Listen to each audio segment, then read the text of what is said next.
It's another beautiful day once again, and welcome back to Dexter's World channel. Today is the second part of our series of video about breeding of this catfish. As you know, in the last video that we have great time catching all the breeders, and actually we also showed you how to inject this Ovaprim in the body of these breeders, and we waited for 8 hours for us to be able to do the process, the second part of the process, which is now the extraction of the eggs from the belly of this female catfish. And also we are going to get the testes of the male catfish from the belly. Of course, we know that we have to sacrifice the male because we have to get that organ from the body of this male catfish. And of course, we have chosen the big ones because these big ones has matured milk that can fertilize the eggs. I decided to make the process here inside the house because it's raining outside, and I hope I can do this alone. So we will actually now extract the eggs very gently, and the eggs will just freely come out because this is a matured eggs inside the belly now.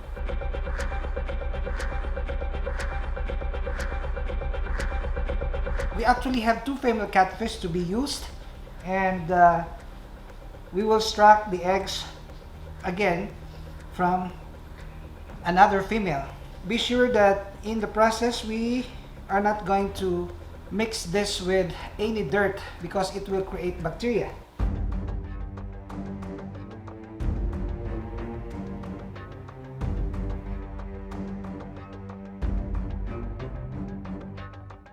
So we have a good amount of eggs from these 2 female catfish. This will now be mixed with the milk of the male catfish.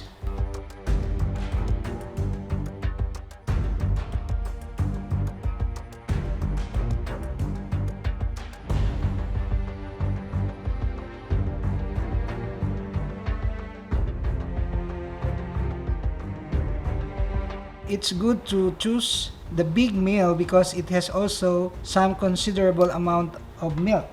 Okay, so that's the first one.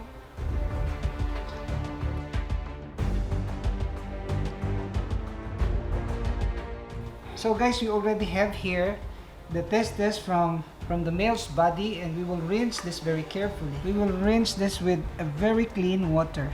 I'm using the mineral water. Why we have to rinse this one? We have to rinse this one because the blood will cause the spoiling of the eggs if we are not going to clean this very carefully. So this is it.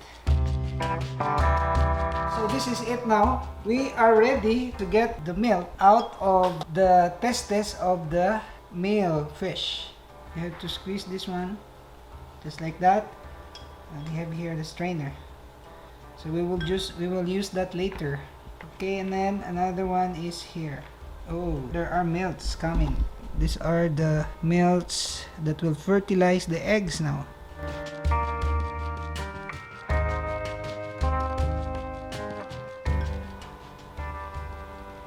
It would be nice if you will also use the feather of the chicken, but I haven't gotten any feathers.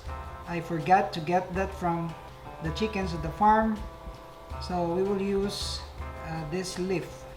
We can add water and we will wash this one, of course, with clean water.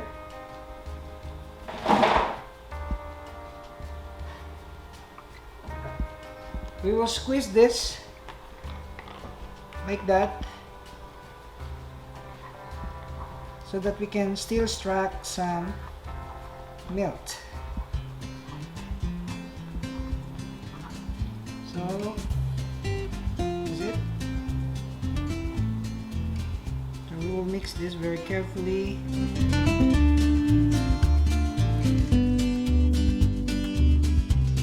So this is it now, guys. We're going to do this one very gently. We have to scatter all the eggs all over this prepared tank.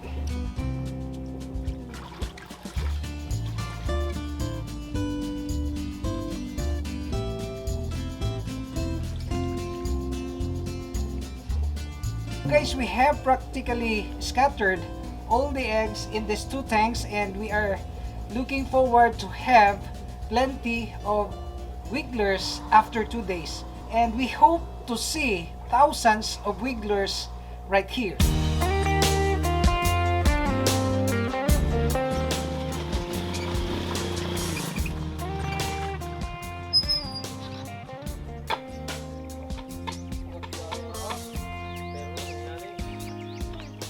So guys, before we're gonna see the fingerlings or the wigglers of this catfish, we are going to make an update about the farm. Of course, many of you have asked me what is the update about the farm. So we are actually on the process of constructing this fourth or fifth. I think this is the fifth coop for our chicken, and this will accommodate more than 300 for less than a month old chicks.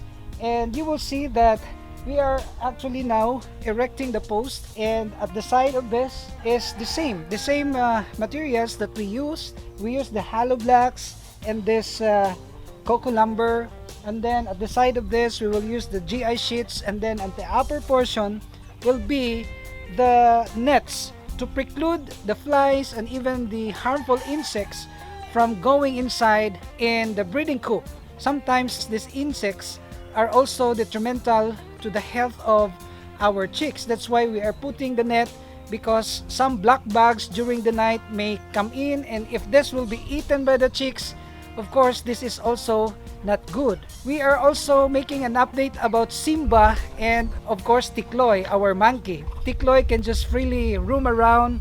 He's not caged.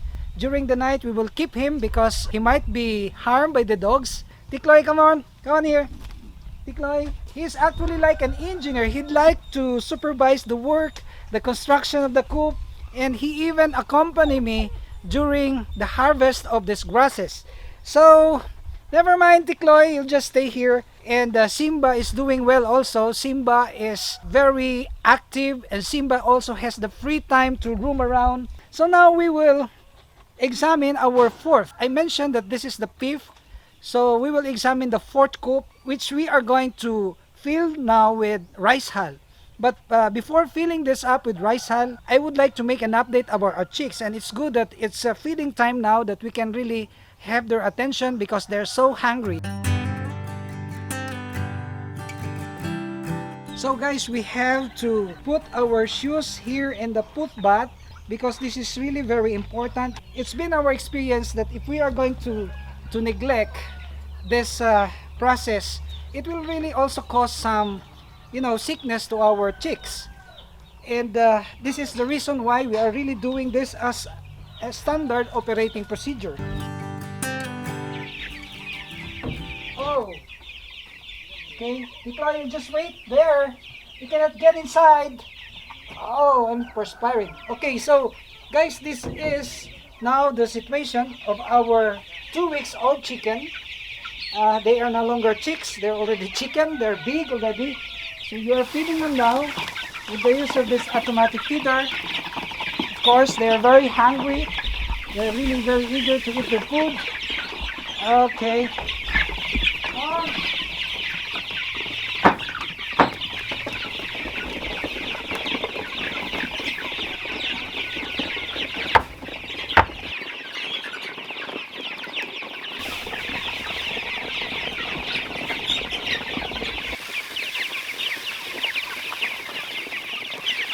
Maybe you will ask, Dexter, how many chicks you have in this farm?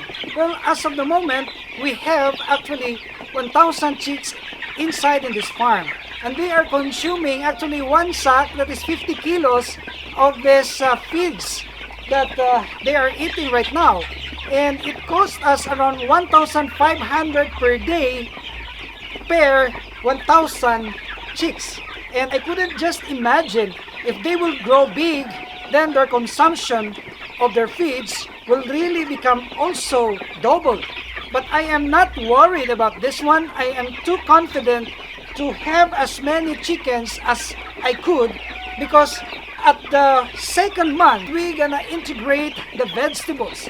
That's the time that they can already digest, that their bodies can already respond to these vegetables.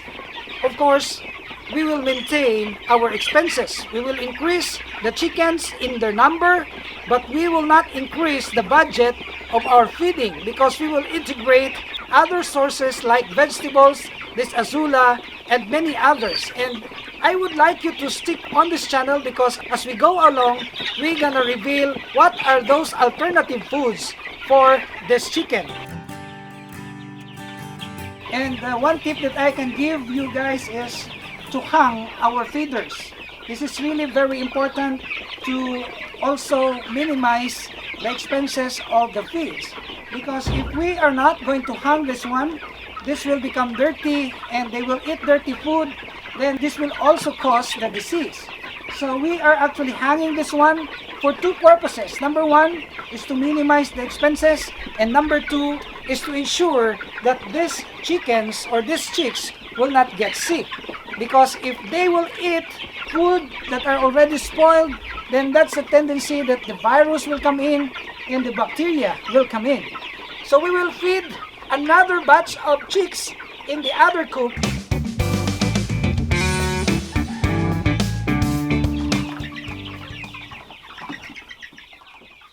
So guys, these are the first batch of our chicks, and they're already big. You will see that some of them are already weighing more than a kilo, and these chicks are just less than a month. So this breed really are so big that we can always have a good business out of this breed. How many months from now they're gonna be chosen? Some of them, of course, we cannot choose them all, but some of them will be chosen as our future breeders. And forgive me because Tikloy is really disturbing. He wants really to accompany me, and this monkey is really very close to me, and he really wants to always be on camera. Tikloy, say hi. Say hi. Hi, say hi. Say hi properly. Okay. And then we will now go to the other coop where we have 300 chicks also, which is much more younger than this one. Come on, let's go. So these are the youngest among the different batches that we have here on the farm, and they are actually here 300 also. There are 300 chicks that are here. So we will feed them. They're so hungry now. And just the same, we hang this one because we want to ensure that they cannot step on their feeders, to ensure good quality of food every now and then. See this one?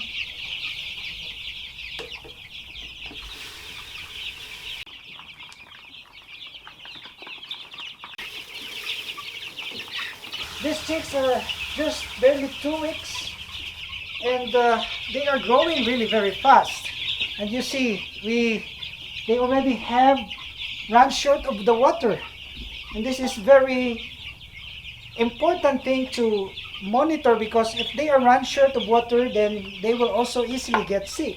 Okay, but we have to monitor this one, and this is really a very tedious task. But if you are really serious about, multiplying your chickens and doing business out of them, we also have to make a very serious considerations of their needs. So come on, let's go out and let's prepare another coop for another batch of chicks that we have just hatched 3 days ago, which is scheduled to be on this farm this coming Saturday. But we are going to prepare first their coop, and we will put now the rice hull. And I will discuss to you the importance of the rice hull in our chicken coop. Come on, let's go.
So this rice hull is really also very indispensable inside our chicken coop, especially for the chicks. Well, my intention is to cage them for 1 month, and after 1 month, that's gonna be the time that we are going to range them outside.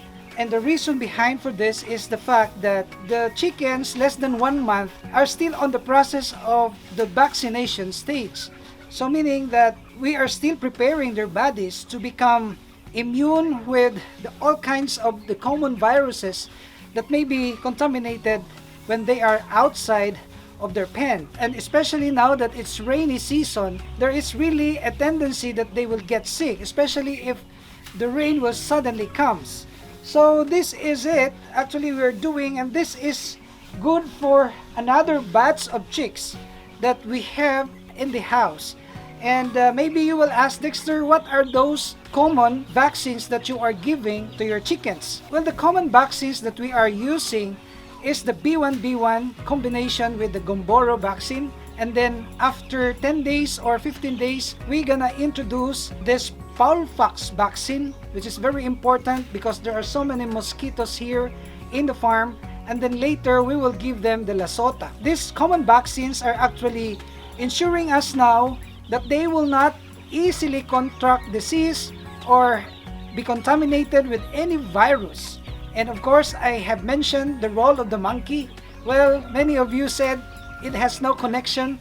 The monkey's presence here in the farm has no connection with the virus. And I've read one comment says that if that's the case, when Donald Trump can buy millions of monkeys to be in the US to prevent the Americans from being contracted with the COVID-19. But I know that that's a joke.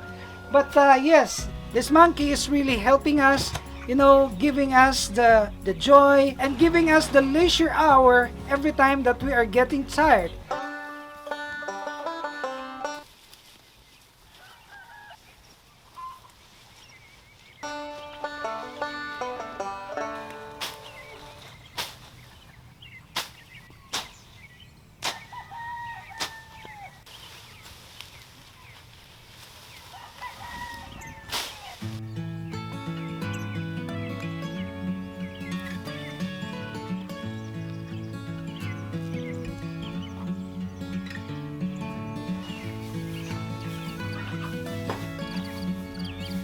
Okay.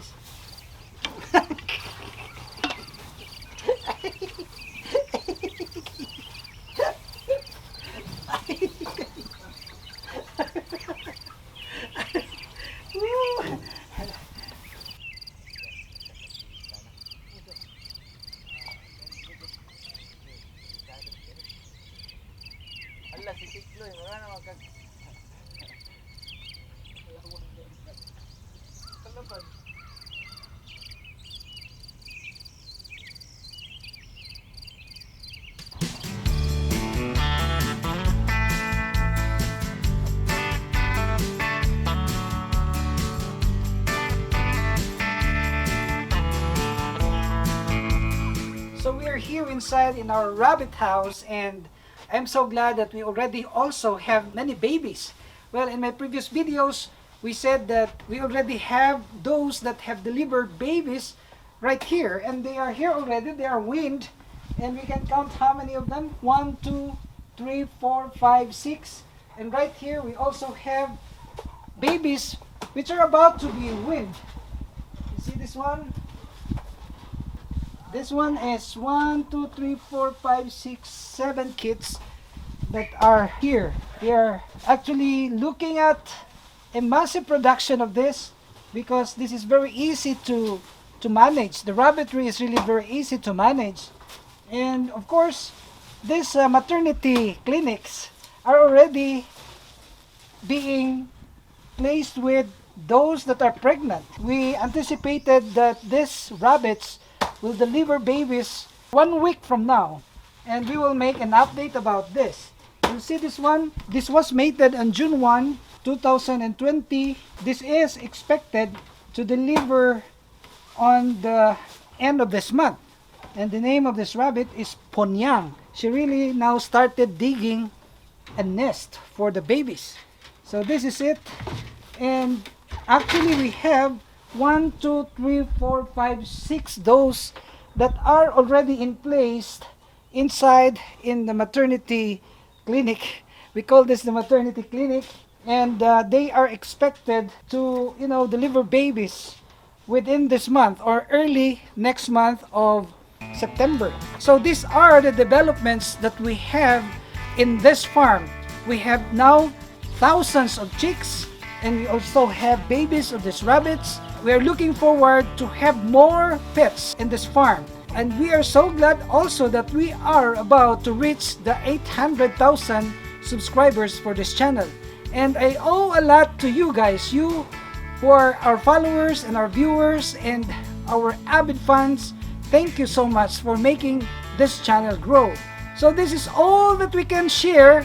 I hope you will continue to like and share our videos.